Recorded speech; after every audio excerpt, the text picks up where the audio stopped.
Vamos a abrir nuestras Biblias en esta mañana en Marcos capítulo 14, versículo 32. Vamos a leer un pasaje muy conocido de la Escritura que va a ser la base, la referencia sobre la cual hoy día vamos a meditar y vamos a sacarle algunas enseñanzas para nuestra vida de fe. Marcos capítulo 14, versículo 32.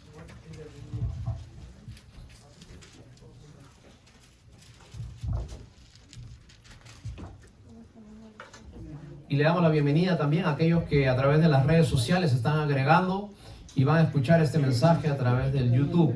Que el Señor les bendiga, un saludo cariñoso de parte de la iglesia. Marcos capítulo 14, versículo 32. En algunas Biblias dice Jesús ora en Getsemaní. ¿Okay?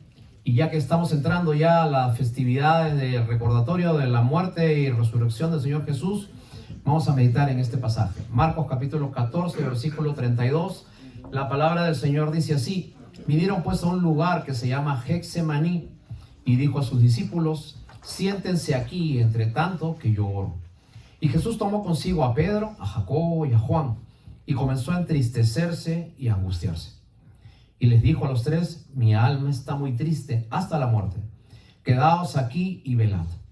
Yéndose un poco más adelante, se postró en tierra y oró que si fuese posible pasase de él aquella hora. Y decía: papito lindo, todas las cosas son posibles para ti. Aparta de mí esta copa, mas finalmente que no se haga lo que yo quiero, sino lo que tú. Vino luego y los halló durmiendo y le dijo a Pedro: Simón, ¿duermes? ¿No has podido velar una hora? Velad y orad, para que no entréis en tentación. El espíritu a la verdad está dispuesto, pero la carne es débil. ¿De cuántos dicen amén a la palabra del Señor? Amén. Vamos a orar un minutito, por favor. Yo sé que tú has venido y yo te digo algo que puede estar pasando en este momento. Cuando usted durante la semana no ha tenido el hábito de buscar a Dios, usted llega acá y llega con un corazón difícil de escuchar la palabra de Dios. No le entiendes, no la comprendes, las cosas no te hacen sentido y puede ser que te sientas desubicado en las cosas de la fe. Pero Dios hoy día ha hecho una cita contigo. Quizás tú no lo sabes, quizás para ti es un domingo más, quizás para ti es una reunión más, quizás tú estás pensando a qué hora terminará esto para ir aquí, para ir allá, para salir. Pero ¿sabes qué?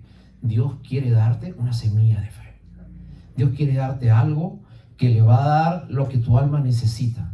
Porque de nada sirve que tú tengas un auto, que tú tengas una casa, que tú tengas dinero, si tu vida está vacía, seca.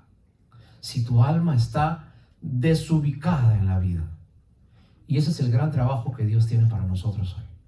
Así que yo te quiero pedir que un minuto puedas, por respeto, cerrar tus ojos, agachar tu cabeza y vamos a pedirle a Dios que nos hable a través de su palabra. ¿Te parece?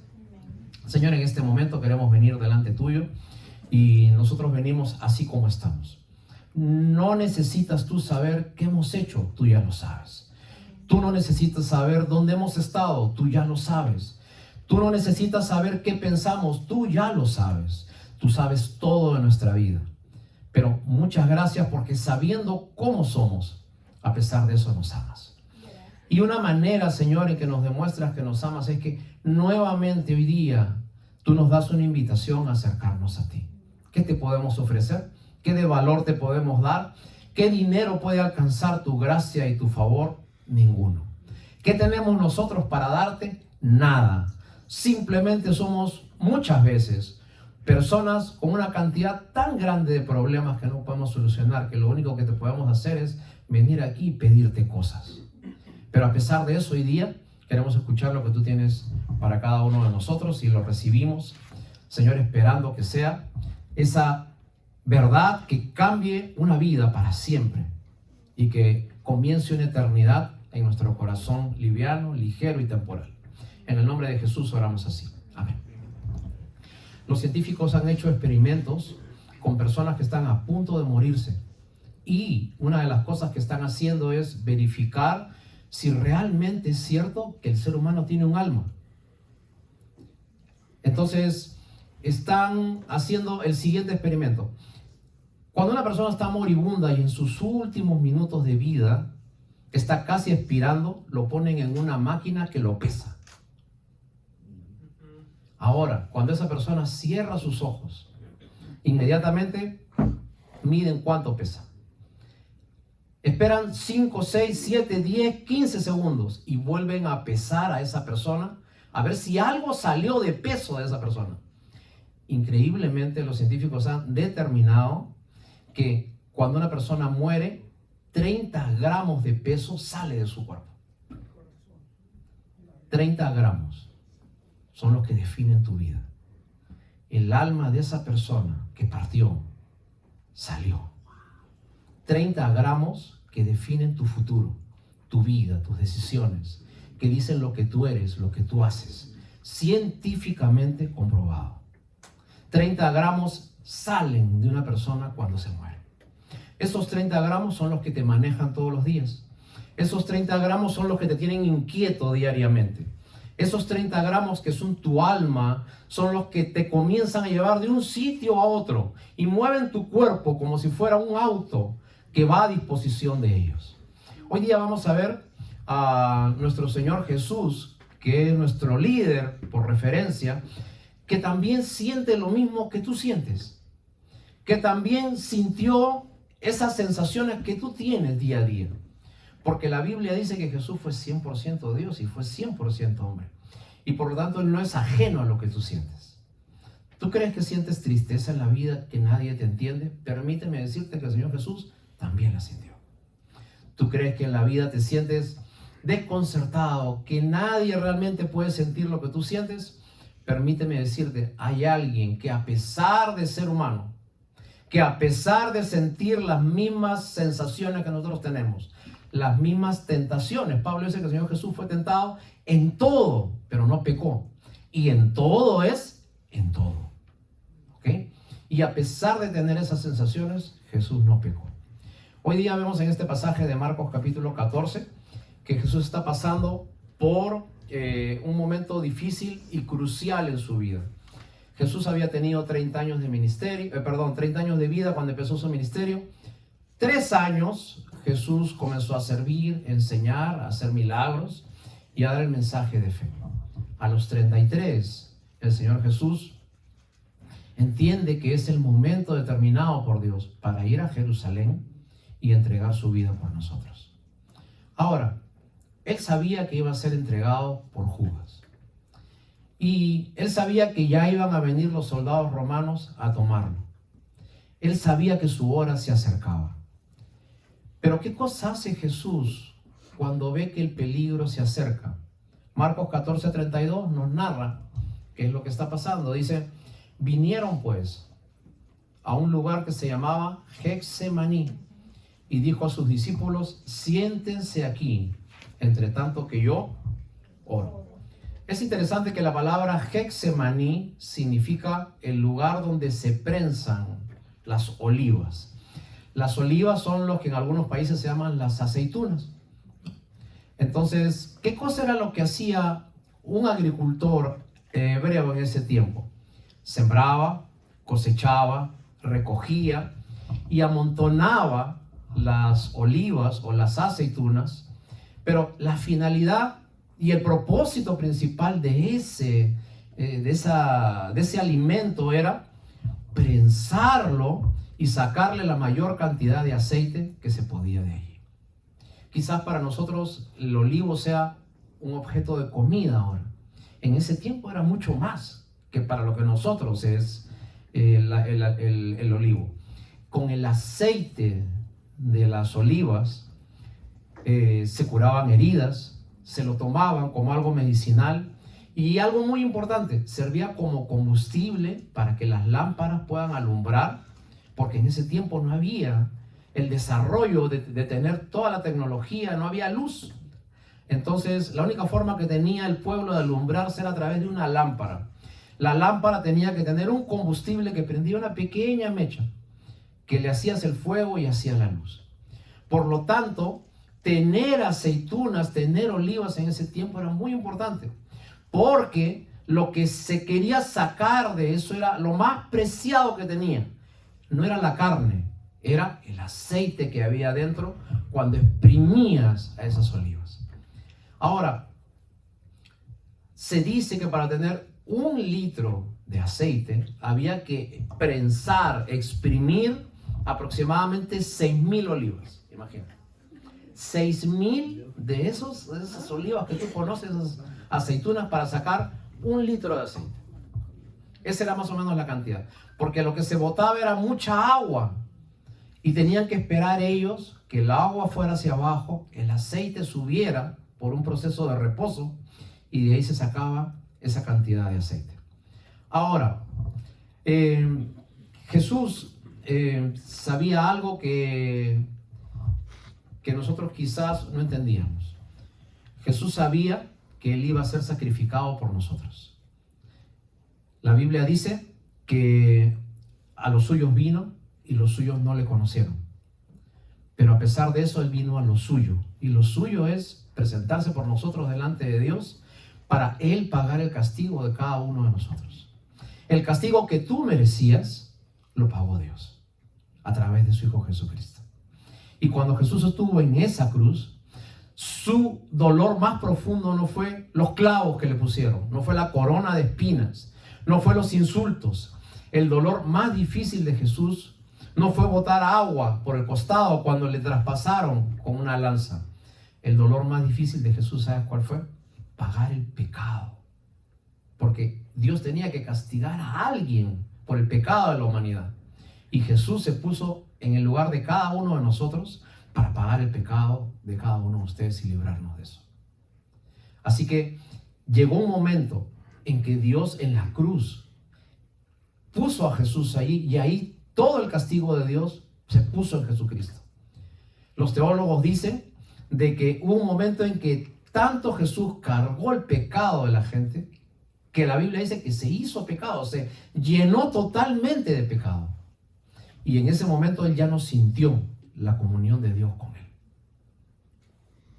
Y por eso es que en la cruz Jesús dijo: Padre mío, ¿por qué me has abandonado?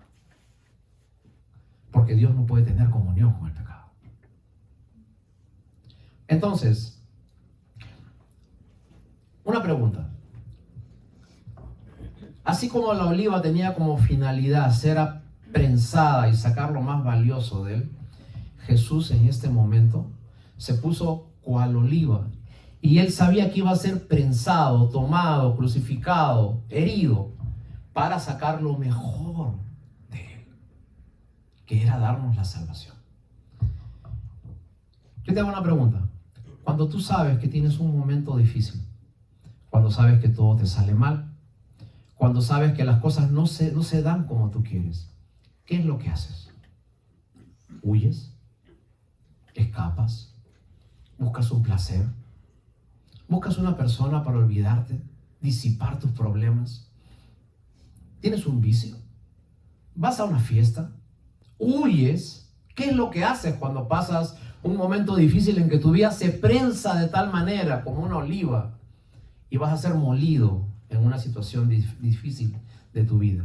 ¿Sabes qué hace Jesús? Jesús va a un sitio que se llamaba Getsemaní, y allí la Biblia dice que Jesús fue y fue a orar. Versículo 33.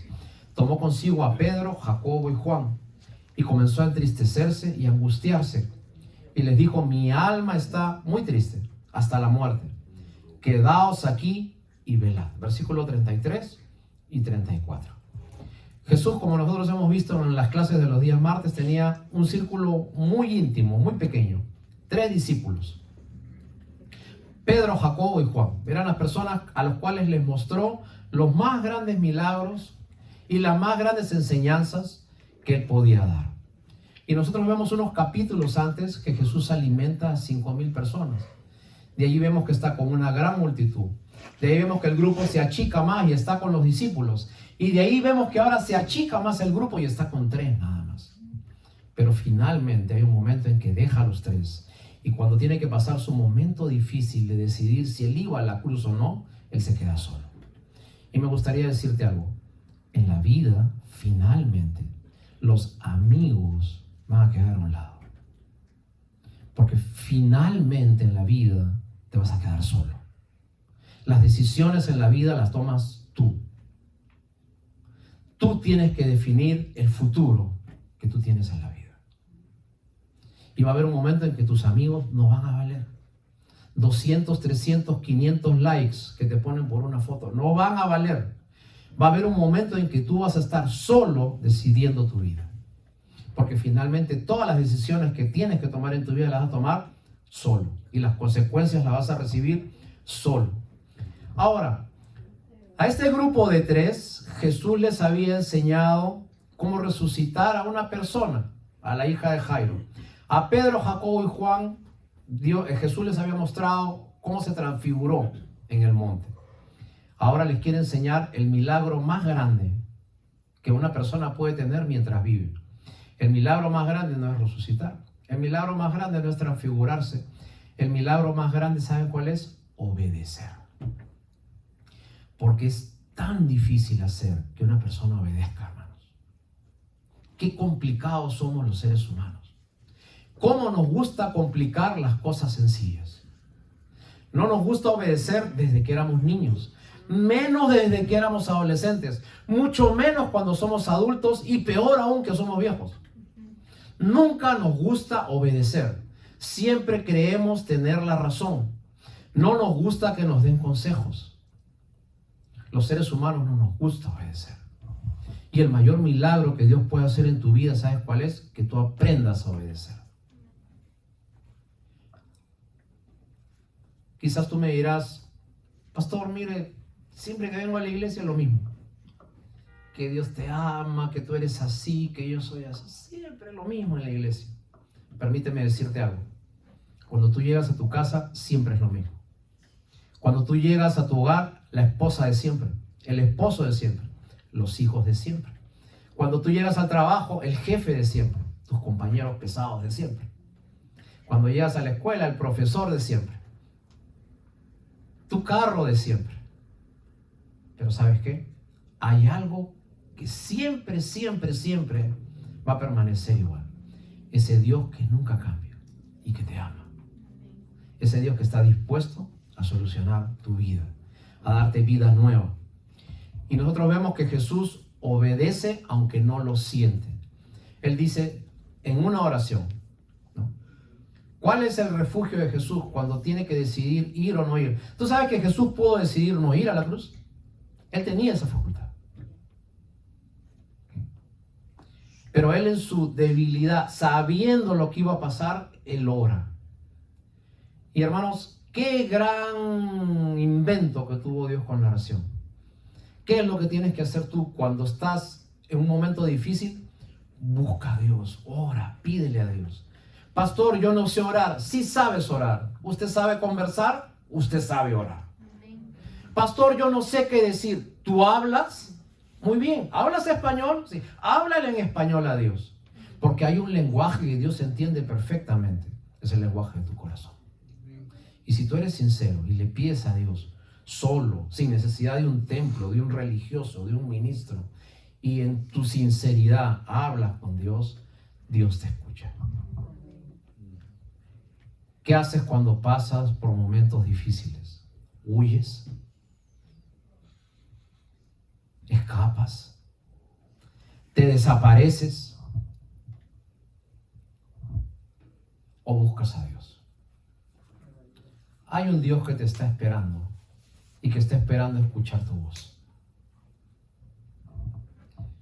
Pastor, yo oro, pero no pasa nada. Pastor, yo le pido a Dios, pero no pasa nada. ¿Sabes qué? Te falta una pequeña cosa. Tú no te puedes presentar solo delante de Dios. Tú tienes que ir con el mejor abogado que existe para que vayas donde ese juez que es Dios.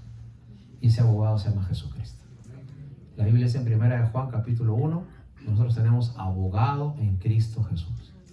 Si usted tiene una corte, tiene una cita en la corte, ¿te puedo dar una sugerencia? Nunca vaya solo. Anda con un abogado. El abogado de por sí, de por oficio, y porque los abogados se ubican en cada ciudad, los abogados conocen a todos los jueces. Todos los días lo ven, todos los días se presentan con ellos, saben su nombre, salen juntos. Pero cuando viene el tiempo del juicio, hacen todo el teatro, mi defendido, esto, señor juez, su excelencia, su señoría, ¿verdad? Y por lo tanto yo le pido, ¿no? Y cuando le va a pedir un pequeño gesto así, ¿no? Y ese pequeño gesto es el que el juez dice, le concedo. Pero si usted va solo a un juez y usted se presenta, I am sorry, my name is, perdiste. Enterrado totalmente. Ok, mejor ponte tú mismo las cadenas y métete a la cárcel. Pero si vas con un abogado, ese abogado te va a representar delante del juez.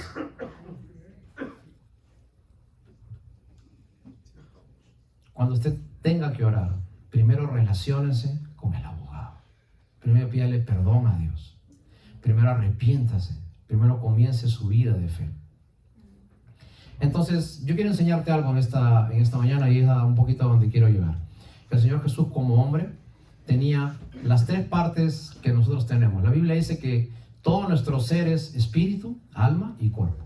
Las tres partes, ¿ok? Entonces, la Biblia dice que Jesús comenzó a angustiarse en gran manera. Ahora, su cuerpo comenzó a sentir los estragos de su alma.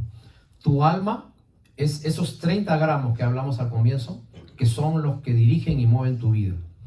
La palabra alma en hebreo se escribe nefesh o nepesh y significa respiración, aliento.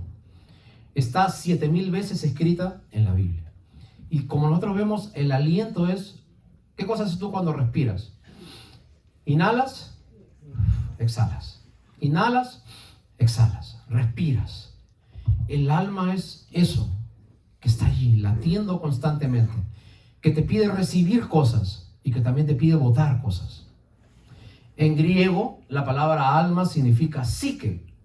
Se escribe de esa manera, psique. Y de allí viene la palabra, o digamos la profesión de psiquiatría, ¿okay? Del verbo psique en griego. Y en griego significa algo más entendible. Significa, la palabra psique o alma significa mariposa. Y tú has visto una mariposa cuando tú la sueltas y comienza a volar, a aletear por todos lados. Inquieta, silenciosa, pero moviéndose por todos lados. Eso es el alma del ser humano. Esa alma está compuesta de dos cosas. Y escúchame, ¿eh? Tu alma está compuesta de dos cosas: de tus sentimientos y de tu inteligencia. Tus sentimientos es aquello que tú, como la palabra dice, sentimientos, es lo que tú puedes percibir, recibir, ser inspirado. Y la parte de inteligencia es lo que tú puedes aprender, conocer. A veces podemos tener una profesión, un estudio, podemos tener una especialización en algo, o podemos aprender algo en la vida muy perfectamente. Entonces, esa es la parte de tu alma que tiene que ver con tu inteligencia.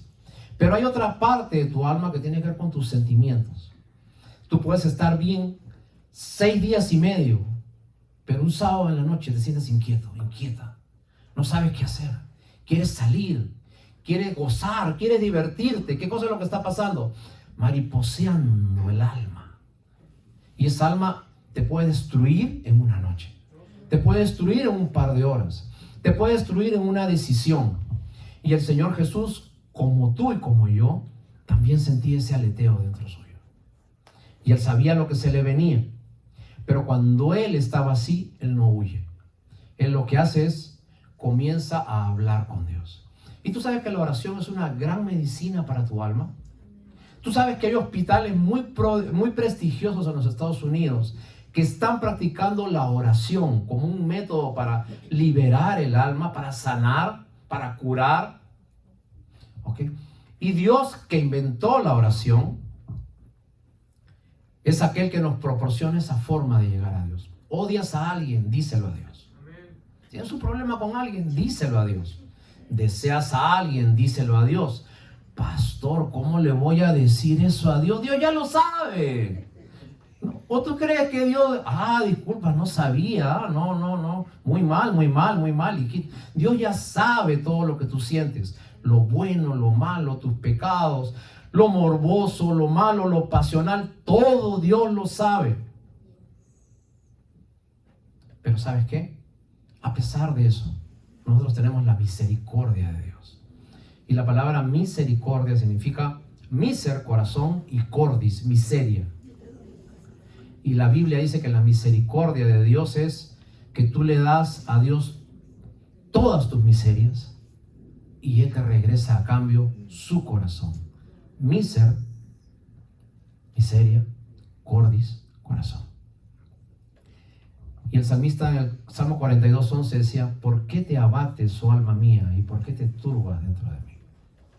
Para usted en esta mañana, que tiene su corazón turbado, que tiene su corazón disperso de muchas maneras, permíteme decirte algo: usted necesita buscar a Dios.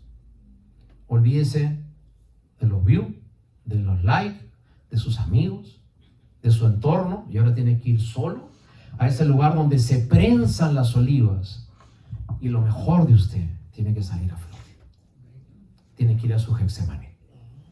Le falta su Getsemaní. Ahora, hay un gran problema.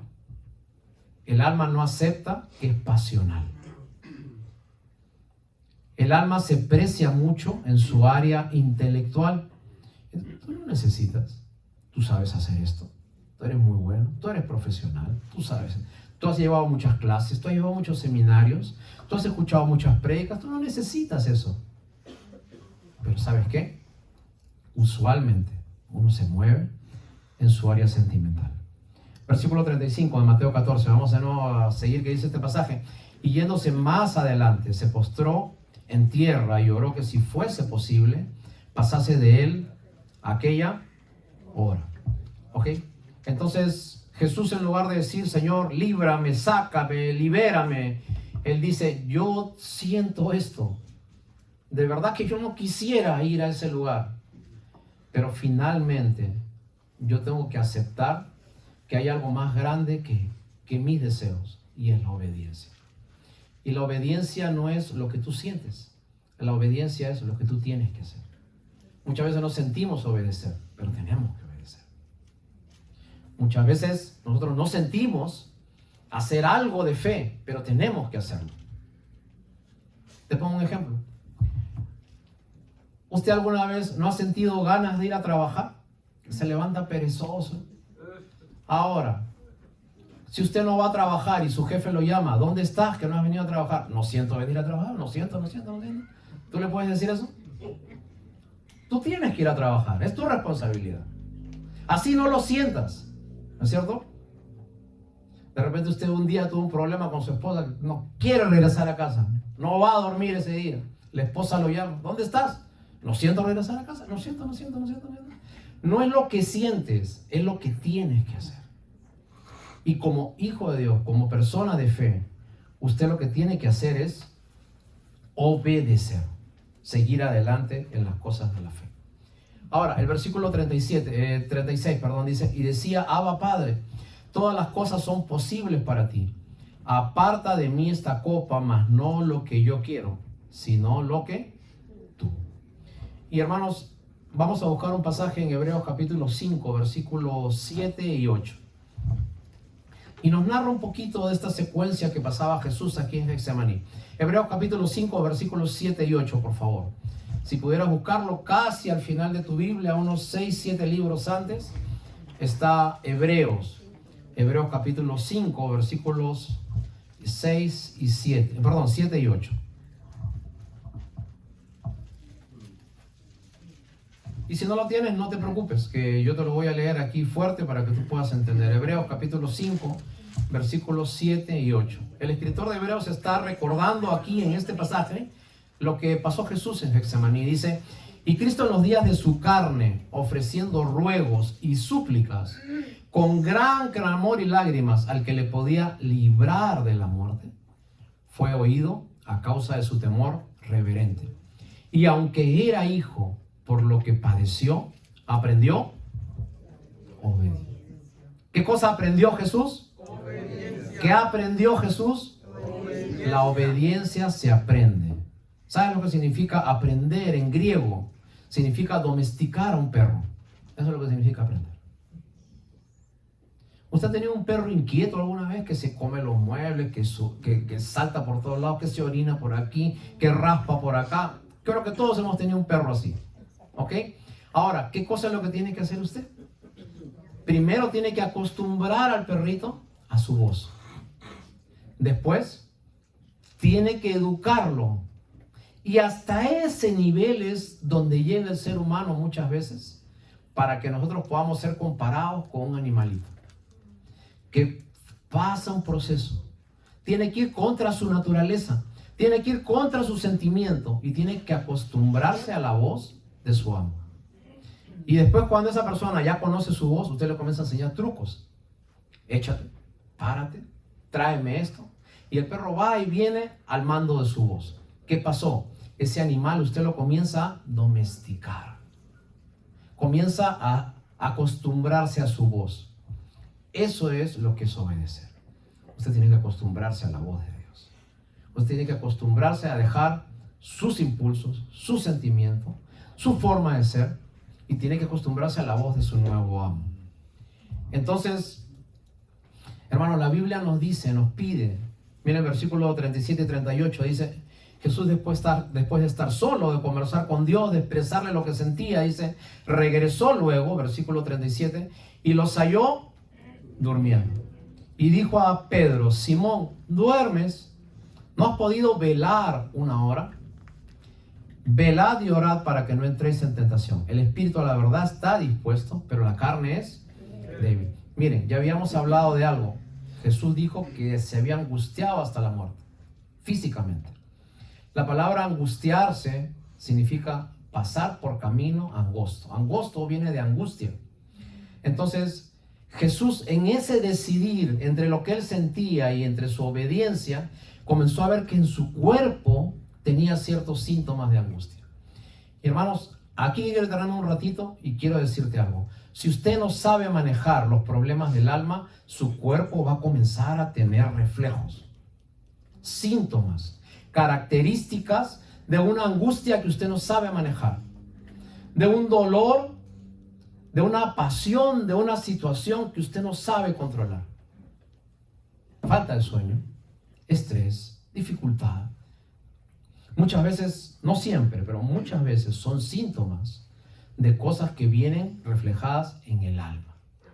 Así que yo les quiero enseñar que nosotros tenemos que aprender a manejar el alma. Ahora, Jesús nos da acá un componente más. Jesús le dice a Pedro, ¿no habéis podido velar aunque sea una hora?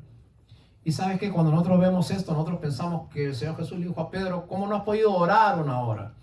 Y tú de repente puedes decir, pero pastor, yo con la justa solo 5 minutos, ¿cómo voy a orar una hora? Pero el Señor no le dijo a Pedro que ore una hora, le dijo que vele una hora. Y tú sabes que el velar para el soldado era estar en pie, saber quién era su enemigo, por dónde podía venir, afirmar sus armas, limpiarlas y estar preparado por si algo pasaba intempestivamente. Y usted debe meditar, velar cada cierta etapa de su vida.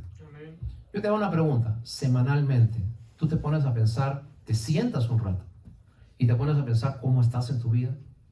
Escribes cómo te va con tus hijos, cómo te va con tu esposa, cómo te va en tu vida de fe, si has hecho los pagos, de quién es cumpleaños, qué es lo que tienes que hacer, qué estás avanzando, qué no estás avanzando, planificas. La Biblia dice, el hombre sabio es aquel que edifica una torre, pero antes de hacerla, se sienta y calcula si es que con lo que tiene, él puede continuar la obra. Pregunta, ¿estás calculando qué puedes hacer con tu vida? Y muchas veces guardamos tantas cosas en el alma que cuando vienen los problemas son presa fácil de nosotros. Ahora, la Biblia dice que el hombre de fe recibe algo más que no tiene una persona que no tiene la fe. ¿Sabes qué cosa es? Tu espíritu. Cuando usted no conoce de Dios, usted está muerto espiritualmente. Pero cuando usted conoce de Dios y acepta a Jesucristo como Salvador personal, la Biblia dice que su espíritu vive a causa de la justicia. Y el Espíritu Santo le da testimonio a su espíritu de que usted es hijo de Dios. Entonces viene alguien a su vida que comienza a pararle un poco la mano a su alma, como un decorador. Usted alguna vez, no sé si usted ha tenido la experiencia de ver esos programas de decoración, que vienen a esas personas y encuentran una casa media destruida y comienzan a decir, vamos a comprar esto, a reparar aquí y acá, y finalmente terminan con una casa lindísima, ¿no? Hay muchos programas americanos de eso. El espíritu que se prende en usted, se activa en usted, es aquel que comienza a decir, vamos a arreglar esto, vamos a pintar aquí, vamos a arreglar acá, ese mueble está muy viejo, para afuera, eso de aquí ya no sirve, lo cambiamos. Ahora, el espíritu juzga a su alma, le dice, no, ya no se hace así, ahora se hace de esta forma, se hace de esta forma y se hace de esta forma. ¿Qué está pasando? Usted está cambiando sus hábitos de perro viejo y los está cambiando por los hábitos que su amo le dice, le susurra al oído que usted debe cambiar. Entonces, el espíritu es un decorador de su vida, va comenzando a arreglar su vida. Y hermanos, muchas veces nosotros tenemos tantas cosas en nuestra alma que no permitimos que Dios trabaje. No botamos, no sacamos las cosas que hay en nuestro corazón. Acumulamos cosas y acumulamos hábitos, acumulamos mala maña, como se dice. Acumulamos cosas que vienen de nuestro pasado, de nuestra familia, actitudes, carácter, temperamento, forma de asumir, de reaccionar, y no queremos cambiar. Hoy día viene Dios y quiere adornar tu vida. Primero quiere habitar en tu vida a través de su espíritu. Quiere activar tu espíritu y quiere adornar tu vida, que te veas mejor. El propósito no es que te veas mejor, el propósito es que tú te salves eternamente. Pero en ese salvarte eternamente vas cambiando. Vas siendo conforme a la medida de lo que Dios quiere para ti. Déjame contarte una historia para ver si me dejo entender. Y espero que te ayude. En el año 1812 hubo un emperador que dice la historia universal que fue uno de los más feroces conquistadores que hubo alguna vez en la tierra. Y tú debes haber escuchado ese nombre. Se llamó Napoleón Bonaparte. Napoleón Bonaparte era francés y comenzó a invadir todo terreno que estaba alrededor de él. Y de todo el mundo conocido, Napoleón Bonaparte llegó a tener el 38% de todas las tierras. Hasta que finalmente se propuso llegar al objetivo más grande que había en ese tiempo. El objetivo más grande que había en ese tiempo era un país que ahora se llama Rusia. Napoleón se propuso invadir Rusia. Ahora, Napoleón juntó un ejército, ¿sabes de cuántas personas? Escúchame, 650,000 soldados con caballos, provisiones, armas, que se fueron caminando hasta Rusia. 650, imagínate un estadio lleno, es 70,000 personas, 60,000 personas, 50,000 personas. Imagínate 650,000 soldados caminando para invadir un país.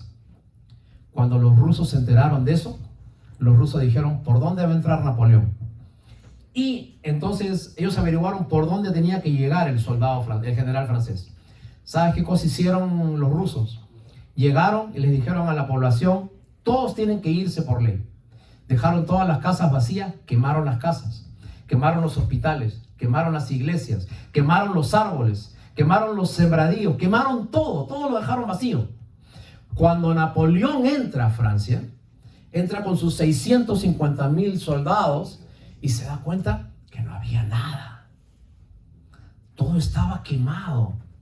Su gente no tenía qué comer. Su gente no tenía un árbol de donde sacar un fruto.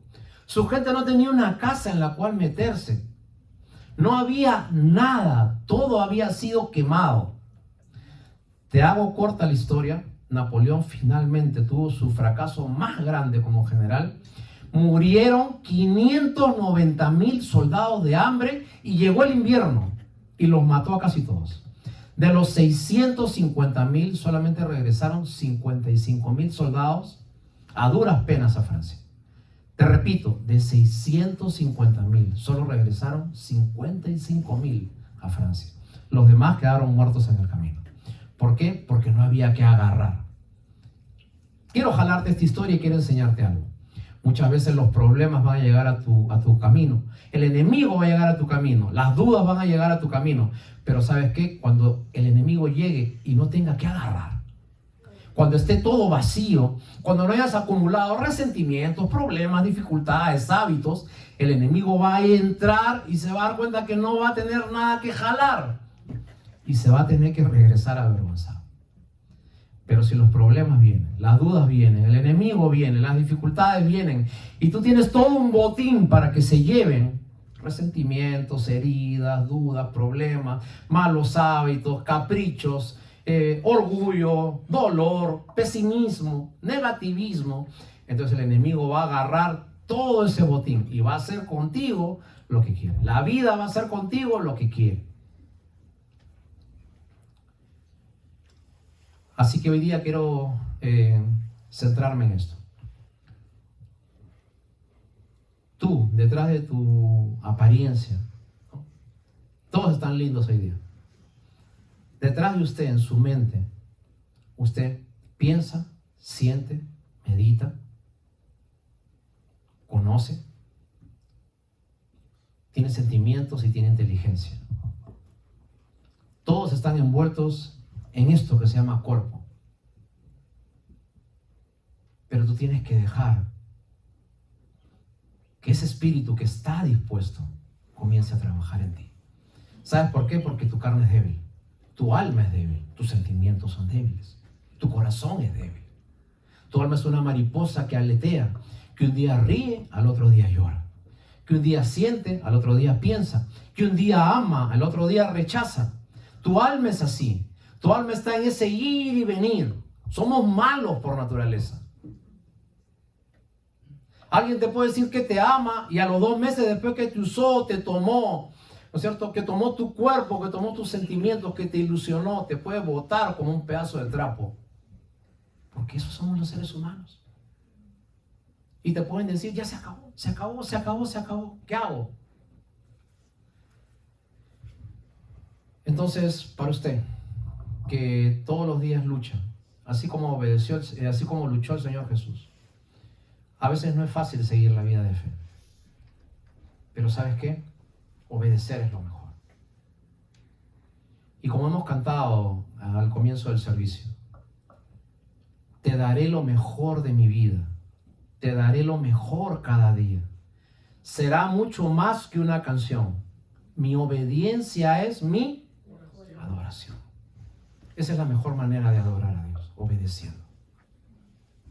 Así que hoy día me gustaría decirte algo. Cuando regreses a casa, va a estar la misma familia de siempre. Todas las cosas en el mismo lugar de siempre. El perro ladrando como siempre. Todas las cosas en el mismo lugar como siempre. Tus hijos metidos en su cuarto como siempre. Pero ¿sabes qué? Aunque no haya nada cambiado, si tú cambias, Dios puede comenzar a hacer cosas grandes en tu vida. El espíritu está dispuesto. Pero ¿sabes qué? Tenemos una carne débil, una carne que aletea, un alma, un psique, que está allí, de aquí para allá, de acá para allá. ¿Hasta cuándo quieres seguir viviendo en tu alma? ¿Hasta cuándo quieres seguir viviendo en tus sentimientos, a tu forma, a tu manera? ¿Hasta cuándo quieres seguir de problema en problema, de dificultad en dificultad? ¿Hasta cuándo? ¿Qué quieres que te pase? ¿Hasta dónde quieres llegar? ¿Hasta qué punto quieres tú que las cosas te dominen? Que ya puedes tener reflejos en muchas situaciones de tu alma y de tu cuerpo. Hoy día es momento que pases por la prensa de Dios, por tu Getsemaní. Y que te olvides del grupo, de los amigos, de la familia, del novio, de la pareja. Y que vayas solo, tú y Dios, y ahí resuelvan las cosas. Porque finalmente tú naciste solo y tú vas a morir solo. Lucha por tu vida, lucha por tu eternidad, lucha por tu salvación. Y te hago la pregunta que Jesús le hizo a Pedro. ¿Hasta ahora estás durmiendo? ¿Hasta cuándo vas a dormir? Y algunos dormimos tanto que hasta roncamos. ¿Hasta cuándo? Despiértate. Hay gente que puede andar en la vida con los ojos abiertos, pero están durmiendo. Y están como la Dora de Encontrando a Nemo, que se distrae con todo lo que le pasa y de todo se olvida. Pero se olvidan de lo principal. Los griegos tenían una palabra que en su idioma se escribía de esta forma, así tal como se pronuncia. Carpe diem, así, ¿no? C-A-R-P, carpe diem, D-I-E-M. Perdón, me estoy olvidando el español un poquito. Carpe diem, ¿no? Carpe diem significa vive el momento. No te preocupes por mañana, vive el hoy. La vida es corta, vive el hoy. ¿Tú no sabes cuándo te puedes morir? Vive hoy, carpe diem. No te preocupes por mañana. Pero ¿sabes qué? La Biblia dice totalmente lo contrario. La Biblia dice, no sabes que lo que hoy siembras lo vas a cosechar mañana.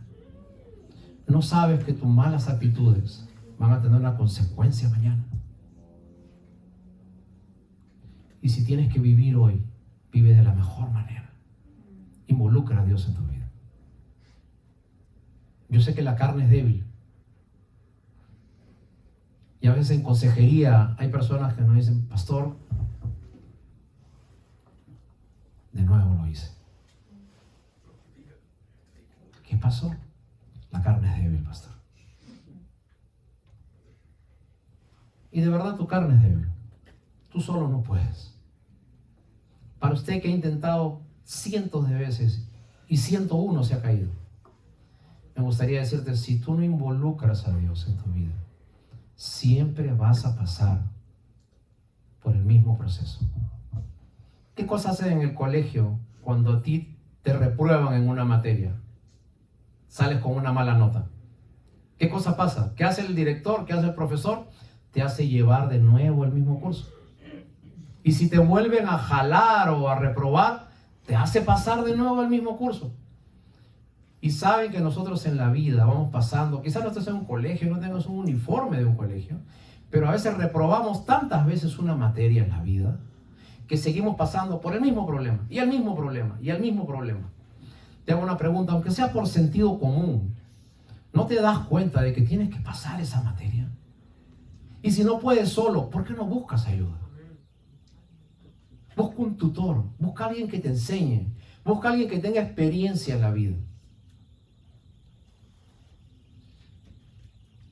Si Jesús aprendió a obedecer, nosotros también tenemos que hacerlo. Si alguien no necesitaba orar en este mundo, era Jesús. Y Jesús dice en la Biblia que siendo muy de mañana, siendo aún muy oscuro, Jesús siempre aún se iba a un sitio apartado a orar. Así que en esta mañana mi invitación para que tú puedas tener una relación personal con Jesucristo. Y hermanos, 30 gramos que habitan dentro tuyo son los que definen todo. Usted, ¿cómo es? ¿Cómo son sus 30 gramos? ¿Usted es una persona que no le gusta que nadie le diga nada? ¿Rebelde por naturaleza? ¿Sensual? ¿Usted es una persona caprichosa? ¿Usted es una persona que le gusta enseñar qué hace? ¿Cómo son sus 30 gramos? ¿Por qué no se los entrega a Dios? ¿Y por qué no deja que esa mariposa que aletea y que lo lleva de un sitio a otro, haciendo que haga cosas que no quiere, que no le convienen y que lo han llevado al fracaso, puedan transformarse en una vida de obediencia? Pero ¿sabes qué? Tienes que pasar por tu Getsemaní. Prensa tu alma y sácale lo mejor que hay. Finalmente, ¿sabes cuál era el propósito de tener el aceite de las olivas? Que ese aceite era el aceite que prendía las lámparas en el templo, en el tabernáculo. Y el aceite representa en la Biblia el Espíritu Santo de Dios. Y ese es el propósito por el cual muchas veces tú pasas por problemas. Y si Jesús aprendió obediencia por padecimientos, por dificultades, entonces yo te digo algo, tus problemas muchas veces no son tus tragedias. Tus problemas son tus pequeños ascensos en tu vida de fe. Porque si tú pasas tus problemas, Dios te va a dar algo más. ¿Sabes que yo tenía una abuelita que hacía algo? A veces pedía que alguien lo ayudara a hacer las cosas. Y a veces contrataba a una muchacha. ¿Sabes qué hacía esta persona para probar a la empleada? Le ponía un billetito por ahí. Un billetito de 10, un billetito de 20, un billetito de 50. Y lo dejaba tirado como si ella no supiera. Cuando terminaba el día, si ese billete no estaba, entonces es lo que hablaba con la muchacha y le decía, yo he dejado un billete de 20, devuélvemelo. Yo he dejado un billete de 50, devuélvemelo. Pero si esta muchacha no agarraba el billete al final del día, entonces esta mujer decía, esta es una persona en la cual yo puedo confiar, en la cual puedo irme en mi casa y la puedo dejar porque sé que no va a agarrar nada. Y tú sabes que algunas veces la vida nos da esas circunstancias. Te hace pasar por una señal, por un suceso, por un evento, que delante de Dios te van a mostrar si realmente tú eres digno de confianza, de que Dios te dé algo más en la vida. Así que nuestra invitación a que esta mañana puedas conocer a ese Señor, que puedas pasar por tu Getsemaní. Te va a doler, no va a ser fácil, pero nosotros sabemos el beneficio que tuvo para nuestras vidas la entrega de Jesús en la cruz. Por último, y con esto termino, por favor, me gustaría decirte que el Señor Jesús no vino simplemente para morir y para que tú digas, pobrecito Jesús que murió en la cruz. El Señor Jesús vino para entregar su vida para que tú no puedas pagar por ese pecado que ya hiciste. Él se puso como representante de todos los hombres y la ira de Dios cayó en él. Y la salvación quizás a ti no te cueste nada, pero a Dios le costó su Hijo. Pero la Biblia dice que tanto te ama Dios que dio a su Hijo para que ninguno de nosotros muera, sino que aceptándolo y arrepintiéndonos y entregándonos a Él, tengamos vida eterna. Y por eso vino Jesús. Ese fue el propósito para el cual Él vino. Y cada sufrimiento que tú ves en las películas es una cantidad mínima de lo que pasó Jesús en la cruz. Pero quería decirte algo más. Una parte de tu pecado causó ese sufrimiento. Porque ese sufrimiento fue por tu culpa y fue por mi culpa. Así que hoy día la única forma que nosotros tenemos de agradecerle a Él es entregarnos a Él de todo corazón. ¿Lo harás o no? Esa es tu decisión. Vamos a ponernos de pie y vamos a agradecer al Señor.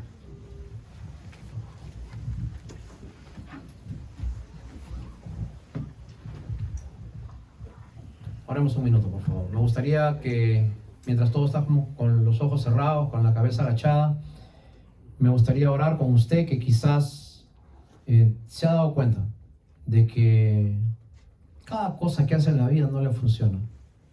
Que usted puede tener cantidad de cosas, pero hay algo que no tiene, que es tranquilidad, paz. Siempre tienes que comprar algo, siempre tienes que ir a algún sitio, siempre tienes que pasar por un suceso, siempre tienes que estar con alguien para sentir tranquilidad. ¿Sabes qué cosa es lo que pasa? Tu alma no ha encontrado reposo en Dios. Deja que esa mariposa pose sus alas en la presencia de Dios, en la mano de Dios, y así puedas encontrar el lugar de tranquilidad para tu vida. Oremos. Señor, te agradecemos el día de hoy por todo lo que nos has enseñado a través de tu palabra.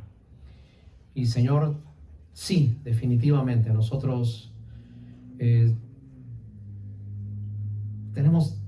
Señor, somos personas tan difíciles, tan complicadas. Adán teniendo todo en el Edén, teniendo tranquilidad, prosperidad, comida, abrigo, sustento, igual se rebeló contra ti. Y nosotros siendo seres humanos, lo hacemos diariamente. Hoy día queremos volver a ti a través de Jesucristo. Cansados de nuestra vida, cansados de nuestra infelicidad. Señor, venimos a ti sin saber ya más qué hacer. Como el último recurso y como la mejor opción de nuestra vida, Nosotros hemos entendido de que tú hoy día nos hablas, nos seduces, nos convences. Tu Espíritu Santo nos invita, nos envuelve y nos pide que volvamos a ti. Así que hoy día hacemos eso y te pedimos, Señor, comenzar nuestra vida de fe, para que ese Espíritu que está dispuesto trabaje en nosotros y una nueva naturaleza pueda trabajar en nuestro corazón. Ya no ser, Señor, como esos perros que andan sin sentido, llevados por su raza, por su instinto, sino comenzar a ser aquellos que escuchan a su amo y tienen cambios que realmente impactan a las demás. En el nombre de Jesús te agradecemos. Amén. Muy bien, hermanos. Una última canción y terminamos, por favor.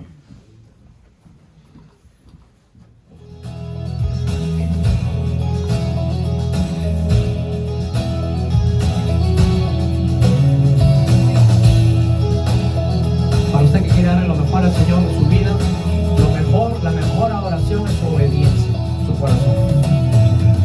Traemos hoy ante tu altar nuestras coronas. Queremos darte lo mejor de nuestras vidas. Te entregaré mi amor entero, los sueños que logré alcanzar. Te daré lo mejor de mi vida. Dígaselo a Dios en su sentido. Dígaselo a Dios en su sentido. Te daré lo mejor cada día. Será mucho más que una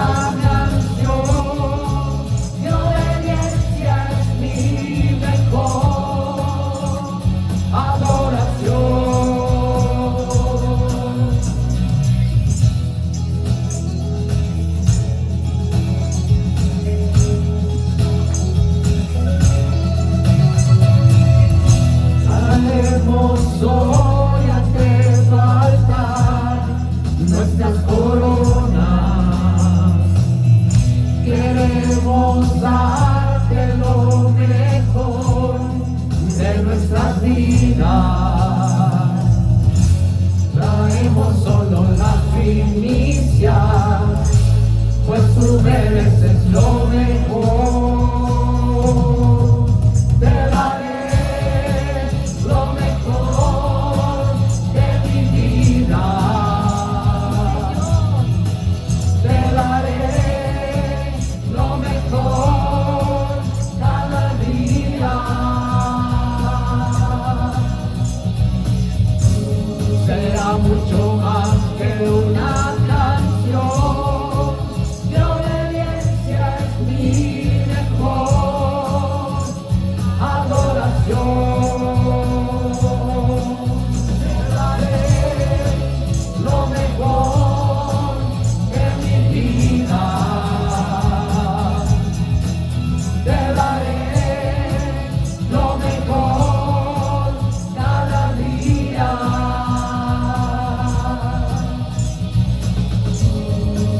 Mucho más que una canción, de obediencia es mi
verlo conmigo.